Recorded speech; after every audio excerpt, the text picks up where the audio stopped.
Allahumma salli wa sallim ala sayyidina Muhammad wa ala alihi wa sahbihi asma'in nama ba'du. Yang sangat saya hormati Dekan Fakultas Kedokteran UGM, juga tri dari Profesor Zaini, Profesor Ova Amelia, yang terhormat Dr. Naini, Dr. Profesor Dr. Madharina Zulia, dan semua yang hadir, termasuk teman kami Dr. Zulfikar, semua teman-teman kru, semua yang dari UGM, semua pendengar yang sangat saya hormati. Saya tidak akan cerita tentang perspektif kesehatan karena ini wilayah yang menangani kesehatan. Mereka lebih spesifik, lebih tahu. Tapi saya akan cerita tentang sejarah kurban. Tanggal 17 Juli yang lalu kami pas sowan Pak Quraish Shihab. Beliau adalah teman Profesor Zaini, abahnya Mbak Ova ketika di Al-Azhar.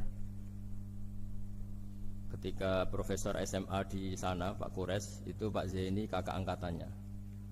Jadi dekat sekali, dan alhamdulillah kemarin Mbak Najwa juga sambung langsung sama Profesor Ova lewat adik saya, Mama itu.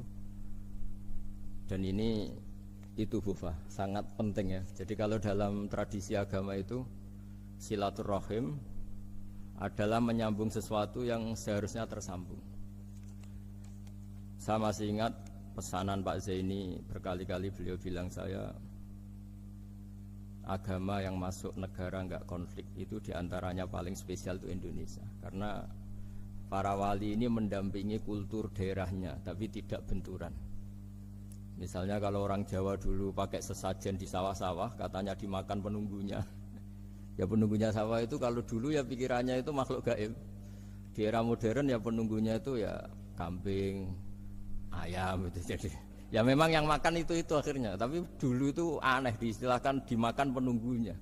Kalimat penunggu itu apa ya gak jelas, apa dengan tanda petik, apa penunggu betul gak jelas. Wali-wali datang tidak mengkafirkan itu, tapi terus dirubah jadi sedekah ke tetangga-tetangga. Jadi kultur itu enggak dilawan tapi cukup diubah. Jadi makani demit menjadi sedekah ke tetangga. Nah cerita kurban juga seperti itu. Dulu tokoh-tokoh Quraisy, penunggu Ka'bah, itu dulu sudah ndak tauhid, sudah musyrik kalau dalam bahasa agama. Itu di mana-mana termasuk kebutuhan pokok manusia. Itu kalau kumpul-kumpul itu makan-makan. Itu mulai dulu. Terus korbannya itu ya pasti perempuan oleh dulu. Jadi hanya bagian masak, boleh makan nanti ngenteni luyan itu, ngenteni bekas-bekasnya. Sehingga yang nyortir Abu Jahal CS itu. Jadi yang kurban harus hewannya bagus, spesial, bahkan nggak boleh dikawinkan. Hewan yang mau dikorbankan itu nggak boleh dikawinkan, nggak boleh pernah dikendarai, nggak boleh pernah dipakai bajak sawah dan sebagainya. Semuanya serba spesial. Nanti dikorbankan di Ka'bah, yang dijual Ka'bah. Nah pertanyaannya, Ka'bah ini nggak pemakan daging, yang untung ya ketua-ketuanya ini, karena Ka'bah tidak doyan daging. Dan itu ya di atas namakan Allah, ini demi taqarrub ilallah, demi itu. Sehingga mereka bilang waqalu hadhihi an'amu wa harsun hijrul la yat'amuha illa man nasa'u bisamihim. Ini hewan kurban harus spesial, dan yang berhak makan hanya orang-orang spesial, yaitu para penunggu Ka'bah, para sadanatul bait.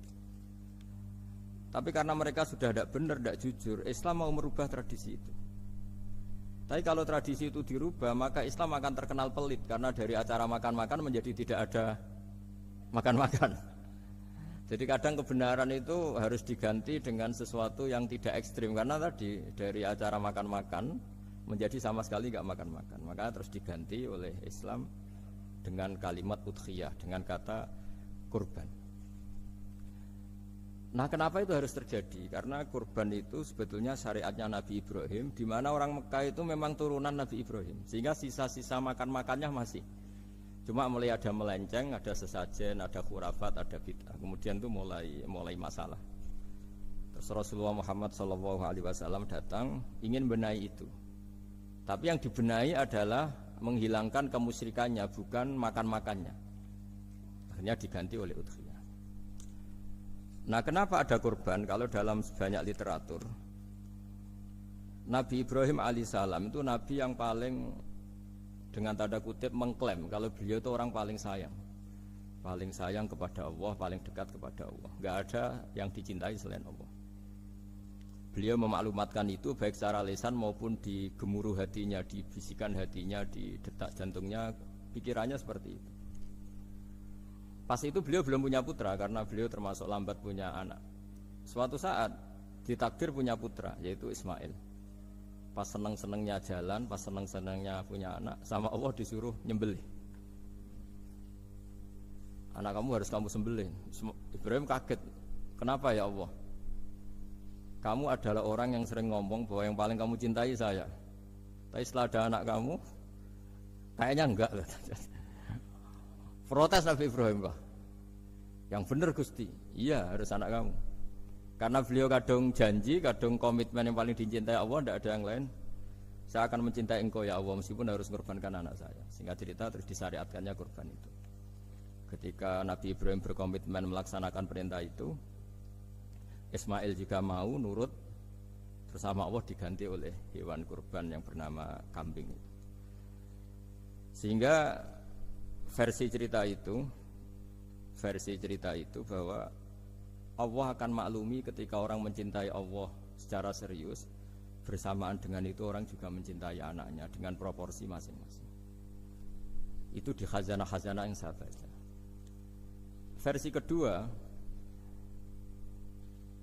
tapi ini nanti nggak perlu dipertanyakan. Nanti kalau UGM tanya itu versi yang paling baik, yang paling benar gimana? Yang tanya juga bid'ah, yang jawab juga bid'ah nanti. Karena itu wilayah yang kadung terjadi. Jadi kalau dalam ilmu hadis itu, kalau kadung terjadi, mbok kamu unggulkan yang mana, tetap saja yang terjadi hanya satu, mau kelewat. Beda dengan istihad solusi. Karena mau terjadi ya kita uji coba. Kalau nggak cocok yang A ya cocok alternatif B, alternatif C. Kalau sudah kelewat, mau gimana? Kalau salah ya salah aja kan. Versi kedua begini, semoga versi kedua ini yang benar. Kalau ini benar, keren. Nabi Ibrahim itu memaklumatkan diri. Kalau dalam bahasa Arab itu iddia itu mengklaim bahwa dia adalah orang yang paling sayang terhadap makhluk Allah, semua hamba Allah. Terus beliau diterbangkan ke langit. Ya karena UGM ini lembaga akademik, nanti saya baca teksnya. Kalau bahasa Arabnya itu takbirnya. Diterbangkan ke langit, ke alam malakut. Ya tidak usah ditanyakan cara terbang gimana, nanti ribet nanti itu. Setelah diterbangkan di langit, wa kadzalika nuri Ibrahim malakutas samawati wal ardh, diperkenalkan alam langit, terus dipertontonkan. Itu ada sekian hamba Allah yang nyabu, yang ngefly, yang dugem, pokoknya yang maksiat-maksiat itu. Ibrahim ditanya sama Allah, gimana itu mereka menurut kamu? Damirhum, habisi saja Allah. Mereka makan rezekimu, hidup di bumimu, tapi mereka tidak mengindahkan engkau. Matikan saja. Sama Allah diturutin. Jalan-jalan lagi sampai 3 kali peristiwa tempat-tempat maksiat itu dihabisin sama Nabi Ibrahim. Beliau minta sama Allah supaya itu dihabisin. Singkat cerita, terus beliau diturunkan sama Allah. Setelah diturunkan, ya Allah tidak jawab, tidak apa. Allah itu punya sunnah, punya tradisi. Dengan nabinya itu tidak jawab. Suatu saat Nabi Ibrahim disuruh bunuh anaknya, disuruh nyembelih. Protes kan? Huwa samratu fuadi. Ini kekasih saya, putra saya. Kenapa engkau nyuruh membunuh? Terus kata Allah, kamu tidak ingat di malam kamu saya mi'rajkan melihat hamba-hambaku, dan itu yang bikin aku, dan saya cinta sama mereka yang bikin saya. Kamu enak saja minta dibunuh. Sengkirian gantian saya yang minta, kamu tidak nurutin gitu. Kamu pas minta saya tidak tak pikir, langsung tak turutin. Kenapa saya yang sekarang minta kamu mikir gitu. Tapi huwa samratu fuadi, itu buah hati saya. Dan memangnya makhluk-makhluk itu makhluk siapa? Saya yang bikin. Kamu enak saja nyuruh bunuh. Nah semenjak itu jadi kearifan kita. Makanya Mbak Ova ini kalau guyonan di dunia kiai, kalau ada majikan bentak pembantunya yang salah meletakkan piring atau gelas, pasti cara berpikir mesti pembantunya ada cantik. Karena kalau salah tok kok dia cantik, itu mesti mikir. Enggak bisa orang bentak orang cantik gitu. Jadi sama, misalnya saya janjian sama Gus Fikar, janjian Gus datang hari Senin gini-gini, ternyata beliau enggak datang. Kalau saya tidak punya utang, tidak atasan saya pasti marah. Sudah janji kok gini-gini. Saya bisa marah itu sebetulnya sebabnya itu 2. Saya kecewa dan dia tidak punya jasa. Tapi yang diomongkan hanya, wah, semua kamu khulful wa'di apa? Enggak tepat. Coba kalau ini atasan saya jadi dosen karena beliau misalnya. Saya punya utang beliau. Mbok nyulayani janji apa kan? Nggih mboten napa-napa kan. Sama. Ada majikan mencintai pembantunya karena sangat cantik, mana nek mencahno piring. Omahe dirubahno itu ndak apa-apa gitu kan gitu. Sama. Makanya ada guyonan di dunia kiai itu, ada anak perempuan kan enggak lazim ya, perempuan pakai GL Pro kalau dulu, mungkin sekarang pakai Ninja, pakai celana jin. Sopo iku wong luput suwuk itu? Siapa itu perempuan kok gitu? Niku ponakane jenengan, Mbah. Astagfirullah, muga-muga pangeran nyepuro. Jadi langsung rubah dari maksudkan menjadi ndak karena keluarga. Nah, jangan-jangan kebencian kita pada maksiat itu oke, kita wajib benci maksiat, tapi tetap ada catatannya. Plus yang maksiat itu tidak orang yang terkait dengan kita. Coba kalau yang maksiat itu orang yang terkait dengan kita, itu anak kita, ponakan kita, mungkin istri kita, paling mintanya ya Allah ampuni, ampuni. Sama-sama maksiat, yang satu minta dihabisin, yang satu kita minta diampuni. Fair gak kita sebagai manusia? Tidak fair. Tidak fair. Nah, ya iya gak fair ya? Apa ya fair? Mikir. Makanya kalau ada guyonan, ya itu tadi. Ada supir salah dimarahin, pasti supir ini belum pegang rahasia. Tapi kalau sudah pegang kartu, si majikannya punya apalah gitu, simpanan gitu. Wah ini pegang, berani marah gak tuh? Tidak ada. Ini dokter klinik juga ada masalah. Itu pengalaman sekali.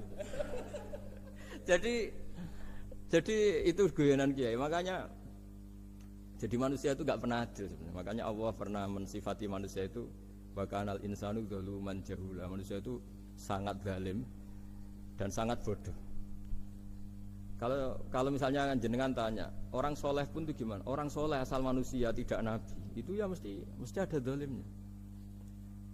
Makanya kalau dalam kitab hikam diterangkan, kitab hikam itu kitab yang olah manusia.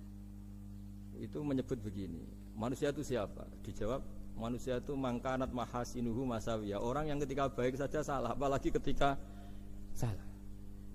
Kita misalnya punya toko laris gitu. Doanya mustajab, laris, pembelinya banyak, kualitasnya bagus. Pasti ada toko sekeliling yang megap-megap karena orang sekarang ke kamu kan gitu. Sama di kampus ya gitu, kalau ada kampus besar yang lain pasti ke masjid terhalangi karirnya di semua. Sehingga orang supaya terus merasa salah, Rabbana dzalamna anfusana, meskipun kita sedang benar pun. Saya termasuk kiai yang kalau ngelepas haji, mungkin yang haji itu mangkel. Karena saya tidak pernah muji-muji haji, meskipun saya melepas orang haji. Umumnya kiai kalau ada orang haji kan dilepas haji mabrur, tidak ada lain balasan kecuali surga. Saya itu karena pernah kecil, pernah dengerin masyarakat. Itu ngenes ketika si kiai pidato tadi ternyata ngenes. Ngenesnya seakan-akan surga itu hanya milik yang haji. Anak koyok kula sepundi Gus wong kula ora kelar kaji. Semenjak itu setelah saya jadi kiai ya dendam juga. Akhirnya setelah saya jadi kiai kalau ngaji orang yang haji mabrur balasannya surga, orang yang fakir sabar juga surga, orang yang sering dimarahin istri juga surga. Katanya pokoknya surga terus. Sampai yang mau haji itu Gus gimana kok bahas kita kok sama dengan mereka? Ya karena saya ada ulama pesanan kata gitu. Jadi artinya gini. Ketika Anda muji ibadah haji, jangan kira yang ngenes tidak banyak, yang ngeluh juga banyak, karena mereka ada takdir gak mampu haji. Itu hebatnya Islam. Islam juga datang dengan solusi-solusi, misalnya Jumatan itu hajinya orang miskin, orang yang ingat Allah mulai subuh sampai matahari terbit juga sama dengan umroh. Jadi karena tidak semua orang itu mampu haji. Jadi itu Islam. Jadi nanti tak bacakan. Jadi versi kedua itu Nabi Ibrahim diperingatkan Allah bahwa tidak seperti itu cara mengelola hambaku. Nah, Islam ini kata Allah anit tabi' millata Ibrahim hanifa. Referensinya Islam, mentornya Islam itu Nabi Ibrahim. Sehingga kita alhamdulillah punya sejarah wali songo. Saya punya orang tua Kiai Nur Salim itu sayang sekali sama umat, Mbah Mun juga gitu. Saya sama Profesor Zaini itu sudah mulai tahun 2000 terus tiap hari ketemu juga nggak pernah kecewa. Beliau itu pernah disalahpahami, mungkin Bu Ova belum dengar ini. Pernah disalahpahami karena beliau itu tangan kanannya kan agak kuat. Jadi kalau ngambil-ngambil papa itu pakai tangan kiri. Itu pernah disalahpahami ya, mungkin orang hasud karena tidak mengkonfirmasi langsung mengklaim beliau itu kiai profesor kalau apa-apa pakai tangan kiri. Kira-kira pertanyaan sunnah rasulnya mana kan gitu. Beliau itu ya hanya corong Jawa itu berambang, agak nangis tapi tidak sampai keluar air mata tapi berambang. Beliau bilang gini ke saya. Seharusnya gimana Mas Pak? Ya kalau Pak Zain ingin jadi wali ya tidak usah menjelaskan. Kalau Pak Zain ingin menjelaskan berarti ingin diakui makhluk. Tapi kalau nggak dijelaskan mereka salah paham terus. Tapi cepat jadi wali karena sudah mulai mengabaikan apa kata mereka. Tapi kalau menjelaskan ya enggak, ya lama jadi walinya. Tapi bagusnya orang nggak salah paham. Pak ini tertawa-tawa. Jadi wali apa enggak? Jadi saya tuh lama sekali sekamar dengan beliau ada di Badan Wakaf ya Mas Fajar ya. Badan Wakaf yang atas itu kan dulu tempatnya Pak Rektor kan kosong. Nah, itu kita tempati sama Pak Zeni bertahun-tahun tiap hari diskusi.